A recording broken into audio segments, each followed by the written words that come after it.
सबको नमस्कार, प्रणाम, सत श्री अकाल।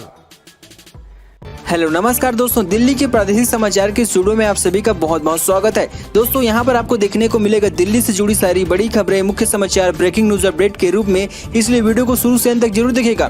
दोस्तों वीडियो को प्यारा सा लाइक और चैनल को सब्सक्राइब जरूर कर लीजिएगा ताकि दिल्ली से जुड़े कोई भी खबरें छूटे ना पाए। चलिए दोस्तों टाइम वेस्ट न करते आगे बढ़ते हैं खबर की ओर। डिप्टी सीएम मनीष सिसोदिया का ऐलान, पुरानी शराब नीति होगी लागू, बीजेपी पर लगाए गंभीर आरोप। नई शराब नीति पर बवाल के बाद अब दिल्ली सरकार ने घुटने टेक दिए हैं। अब दिल्ली में पुरानी शराब नीति लागू होगी। दिल्ली में लागू की गई नई शराब नीति पर जारी घमासान को लेकर आप नेता मनीष सिसोदिया ने कहा कि बीजेपी गुजरात की तरह यहाँ भी नकली शराब बेचना चाहती है। उन्होंने कहा कि गुजरात में बीजेपी के लोग घर में नकली शराब बनाते हैं और बेचते भी हैं, यही इनका मॉडल भी है। उन्होंने कहा कि दिल्ली में नई शराब नीति में कोई घोटाला नहीं होगा। उन्होंने कहा कि दिल्ली में पहले ज्यादातर शराब की सरकारी दुकानें थी, खूब भ्रष्टाचार होता था, इनसे लाइसेंस फीस भी कम ली जाती थी, इनमें से दुकानों को खत्म किया गया। उन्होंने बीजेपी पर हमला बोलते हुए कहा कि नई पॉलिसी में भी पहले की तरह 850 दुकानें थी। उन्हें प्राइवेट दुकान वालों को ईडी और सीबीआई की धमकी दिलवाई। इसके बाद कई सारे लोग दुकान छोड़कर चले गए। आज दिल्ली में शराब की 467 प्राइवेट दुकानें हैं। सिसोदिया ने कहा कि अब दिल्ली में शराब की पुरानी पॉलिसी लागू होगी। शराब की कमी होने से नकली शराब का कारोबार बढ़ते हैं और इससे इन्हें ही फायदा होगा। दिल्ली यूनिवर्सिटी में ग्रेजुएशन की पढ़ाई हुई महंगी, अपनी सुविधाओं के लिए बढ़ी है फीस। दिल्ली यूनिवर्सिटी में अंडर ग्रेजुएट कोर्स में इन पदों की फीस बढ़ा दी गई है। अब डीयू के यूजी कोर्स की पढ़ाई कुछ महंगी हो जाएगी। नए नियम एडमिशन सेशन 2022-23 में लागू होगा और स्नातक कोर्स के दौरान छात्राओं को पहले से थोड़ी ज्यादा फीस देनी होगी। फीस डीयू के विकास शुल्क और सर्विस चार्ज के रूप में पढ़ाई गई है। नई दर में 17 से लागू होगी। ऐसा पहली बार हो रहा है कि पीएचडी कैंडिडेट के लिए बने कोर्स के तहत 100 रुपये शुल्क लिए जा रही हैं। इसके अलावा university facility and service charge के रूप में 500 रुपये शुल्क देना होगा। ड्यू ने इसके बारे में सभी कॉलेज को सूचना दे दिया है। इस सत्र से दाखिला लेने वाले स्टूडेंट ने नई व्यवस्था के अनुरूप फीस ली जाएगी।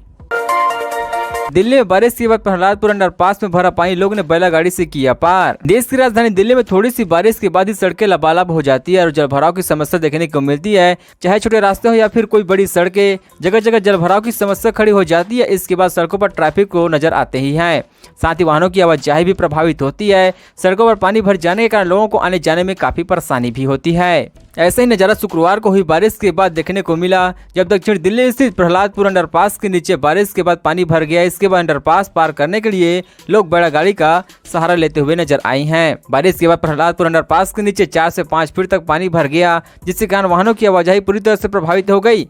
2 पहिया वाहन और 4 पहिया वाहन पर सवार लोग सड़क के किनारे खड़े होकर पानी निकलने का इंतजार कर रहे थे। दिल्ली में कोरोना के मामले में उछाल जारी, लगातार तीसरे दिन आए 1000 से अधिक नए केस। दिल्ली में कोरोना के मामले में हर रोज उछाल देखने को मिल रही है। शुक्रवार को जारी हुई स्वास्थ्य विभाग की रिपोर्ट के अनुसार दिल्ली में लगातार तीसरे दिन कोरोना के 1000 से भी अधिक मामले सामने आ चुके हैं।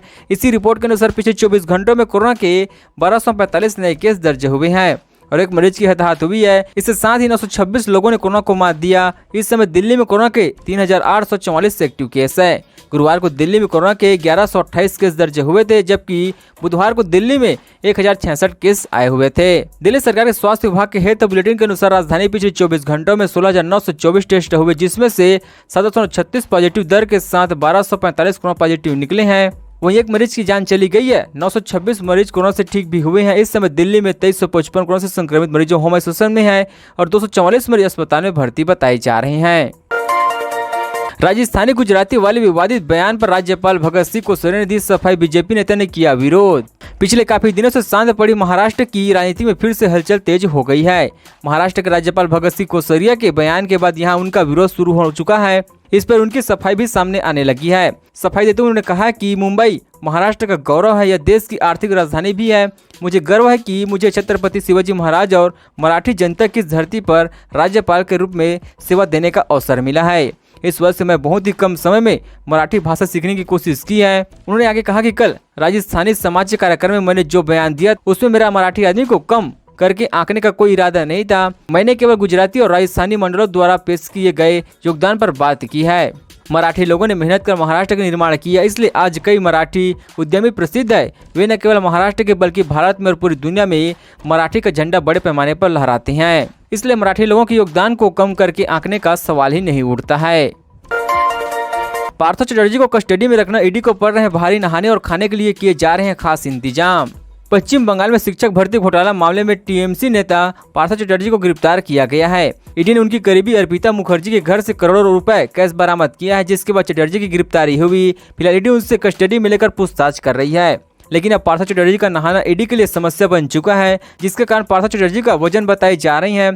अपने घर पर पार्थवे को स्टूल पर बैठकर नहाते हैं। ऐसे में ईडी ने अब समस्या इस बात की है कि उनके नहाने के लिए खास इंतजाम करने पड़ रही हैं। वहीं पार्थव अपने घर पर कई बार जूते भी खुद नहीं पहनते, उन्होंने कहीं न कोई जूता पहनाता था। ऐसे समस्या भी ईडी के सामने आ चुके हैं।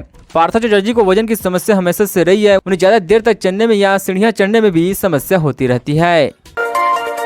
राघव चड्ढा के केजरीवाल की सिक्योरिटी वाली खबरों को बताया फर्जी शराब नीति समेत तमाम सवालों पर दिया है जवाब। पंजाब के चंडीगढ़ में आज एबीवीपी का शिखर सम्मेलन आयोजित किया गया। इस शिखर सम्मेलन में आज पंजाब सरकार का रिपोर्ट कार्ड रखे जा रही हैं। आम आदमी पार्टी के नेता और राज्यसभा सांसद राघव चड्ढा ने इस दौरान पंजाब में आम आदमी पार्टी के 4.5 महीने के कार्यकाल को लेकर जानकारी दी। पंजाब में किए गए वादों पर भी राघव चड्ढा ने जवाब दिया। उन्होंने दावा किया कि पंजाब में भगवंत मान की नीतियों में ईमानदारी सरकार है। राघव चड्ढा ने कहा कि राज्य में भ्रष्टाचार पर लगाम लगाने की पूरी कोशिश हो रही है। एबीपी शिखर सम्मेलन के दौरान आम आदमी पार्टी के नेता राघव चड्ढा ने बताया कि सरकार के एंटी करप्शन हेल्पलाइन लॉन्च कर भ्रष्टाचार पर नकलें कस रही है। दर्जनों पर एफआईआर दर्ज की गई है। निचले स्तर पर भ्रष्टाचार रोकी जा रही है। उद्धव ठाकरे ने राज्यपाल कोश्यारी पर की कार्रवाई की मांग का। इनके 3 वर्षों के बयान देखिए। महाराष्ट्र के राज्यपाल भागवत सिंह कोश्यारी के बयानों को लेकर विवाद बढ़ते जा रही हैं। शिवसेना सांसद संजय राउत के बाद अब पार्टी प्रमुख और पूर्व मुख्यमंत्री उद्धव ठाकरे ने राज्यपाल कोश्यारी के विवादग्रस्त बयान को लेकर उनके खिलाफ कार्रवाई की मांग की है। ठाकरे ने मुंबई प्रेस वार्ता कर कहा कि वह राज्यपाल पद का अपमान नहीं चाहते हैं, लेकिन जो उससे कुर्सी पर बैठा है उसे भी उनका मान रखना चाहिए। पीसी उद्धव ठाकरे ने कहा कि जय हिंद जय महाराष्ट्र के नारे से आज ही पीसी शुरू कर रहा हूं। कब तक उनका मान करेंगे? मैं राज्यपाल पद का अपमान कभी भी करना नहीं चाहता हूं, लेकिन जो उसकी कुर्सी पर बैठा है उसे भी उसका मान रखना चाहिए। कोश्यारी के पिछले 3 वर्षों के बयान देखिए। जब मैं सीएम था तब कोविड था, लेकिन इन्हें धार्मिक स्थल शुरू करने की जल्दबाजी थी। महाराष्ट्र में रहकर इस तरह मराठी लोगों का अपमान कर रही है। कोल्हापुर का चप्पल उन्होंने नहीं देखा, कोल्हापुर का चप्पल उन्हें दिखाने की जरूरत नहीं है। ग्रामीण ओलंपिक शुरू करने वाला देश का पहला राज्य बना राजस्थान। 29 अगस्त से 2 अक्टूबर तक होगा आयोजन। राजस्थान में युवाओं को खेल के प्रति जागरूक करने और उन्हें एक नया प्लेटफॉर्म देने के लिए 29 अगस्त से ग्रामीण ओलंपिक की शुरुआत की जा रही है। इसके लिए मुख्यमंत्री अशोक गहलोत ने अपने बजट में घोषणा की थी, जिसके लिए 40 करोड़ रुपए की राशि स्वीकृति की गई थी। ओलंपिक से पहले राजस्थान की हर तहसील पर मशाल की जा रही है कि जो इस ओलंपिक के प्रचार कर रही है। यह मशाल उदयपुर पहुंची है और जिसका खिलाड़ियों ने भव्य स्वागत किया है। यह मशाल रथ यात्रा यहाँ 3 दिन रहेगी, फिर अन्य जिलों में जाएगी। इसमें राज्य भर से करीब 27 लाख खिलाड़ी भाग लेंगे।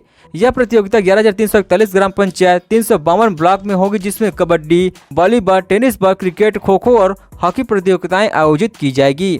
29 अगस्त से शुरू होगी, जो 2 अक्टूबर तक चलेगी। पंचायत स्तर पर 29 अगस्त से ब्लॉक स्तर और 12 दिसंबर से जिला स्तर पर, 22 दिसंबर से इसमें चयनित होने वाले खिलाड़ियों को 2 अक्टूबर को राज्य स्तर पर प्रतियोगिताओं में भाग लेंगे।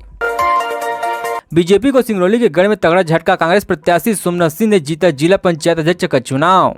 बीजेपी का गढ़ कहे जाने वाले सिंगरौली में पार्टी को तगड़ा झटका लगा है। जिला पंचायत अध्यक्ष के चुनाव में कांग्रेस प्रत्याशी सोमनाथ सिंह ने बीजेपी प्रत्याशी सत्यवती सिंह को 4 वोट से हराकर जीत हासिल की है। जीत हासिल करने के बाद सोमनाथ सिंह ने प्रत्याशी में खुशी की लहर है। गढ़ में पार्टी प्रत्याशी की हार से बीजेपी को तगड़ा झटका लगा है। सिंगरौली के इतिहास में ऐसा पहली बार हुआ है जब कांग्रेस प्रत्याशी ने जिला पंचायत अध्यक्ष सीट पर जीत हासिल किया है। शनिवार को जिला पंचायत अध्यक्ष पद के लिए 11 बजे मतदान शुरू हुआ था। मतदान का समय 3 बजे तक था, लेकिन जिले के सभी 14 जिला पंचायत सदस्यों ने 2 बजे तक ही मतदान कर दिया। इसके बाद 3 बजे वोटों की गिनती शुरू हुई, जिसमें कांग्रेस प्रत्याशी सोमनाथ सिंह को 10 वोट मिले, जबकि बीजेपी प्रत्याशी सत्यवती सिंह को 4 वोट में से संतोष करना पड़ा।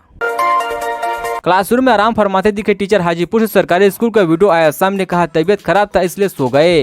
वैशाली के स्कूल का वीडियो सामने आया है, जिसमें एक टीचर डेस्क पर सोते हुए नजर आ रही हैं। वीडियो सोशल मीडिया पर तेजी से वायरल होने लगा। वायरल वीडियो 25 जुलाई का बताई जा रही है। वहीं जब आरोपी टीचर से पूछा गया तो उन्होंने कहा कि मेरी तबीयत खराब थी इसलिए सो गया। वीडियो वायरल होने के बाद प्रखंड शिक्षा पदाधिकारी मंजू कुमारी ने आरोपी शिक्षक से स्पष्टीकरण की मांग किया है। वायरल हो रहा वीडियो जिले के देसरी प्रखंड के भिखनपुरा माध्यमिक विश्वविद्यालय का है, जिसमें स्कूल के टीचर मिथिलेश कुमार क्लास में डेस्क पर सोते नजर आ रही हैं। टीचर बिना शर्ट पहने डेस्क पर सो रहे थे। वहीं स्कूल कैंपस में गंदगी के बीच मिड डे मील भी भोजन करते दिखाई दिए हैं। वायरल हो रहे वीडियो के संबंध में आरोपी टीचर मिथिलेश कुमार ने पूछा गया तो उन्होंने कहा कि मेरी तबीयत खराब हो गई थी, लंच टाइम होने की वजह से वो सो गए थे। दोस्तों, खबरों का सिलसिला बस यहीं तक। दोस्तों वीडियो जानकारी आपको अच्छा लगा, वीडियो को प्यारा सा लाइक कीजिए। दोस्तों आप दिल्ली निवासी थे, हमारे चैनल को सब्सक्राइब कीजिए, दिल्ली जुड़ी सारी बड़ी खबरें से मिलते रहे। चलिए दोस्तों अगले वीडियो में मिलते हैं। जय हिंद जय भारत।